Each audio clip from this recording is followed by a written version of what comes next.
आसंता 27 रे ओडिशा आसुचंती प्रधानमंत्री नरेंद्र मोदी। मोदी ब्रह्मपुर आसी एठारे एक विशाल जनसमावेश रे जोगदेवार कार्यक्रम रही। सेवा पक्ष अवसर में आयोजित स्वतंत्र कार्यक्रम में जोगदेवे प्रधानमंत्री। मोदी गस्त कार्यक्रम नहीं परिवहन मंत्री तदारख करुँचे से निजे जाई कार्यक्रम समीक्षा करेंगे राजस्व मंत्री सुरेश पुजारी। यह बाद द्वितीय कार्यक्रम अनुरोध किंतु कार्यक्रम चूड़ांत होना। प्रधानमंत्री ओडिशा आसिबा अवसर में किछि उन्नयनमूलक प्रकल्प घोषणा करिपारंती बोली मंत्री विभूतिभूषण जेना सूचना दैछन्ति।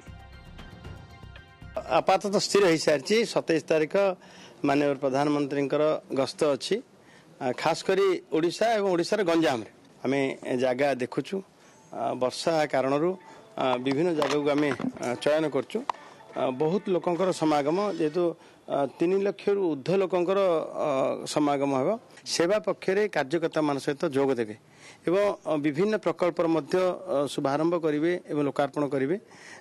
माननीय प्रधानमंत्री आग्रह जोटी बढ़िला से विकास रास्ता धरिबो।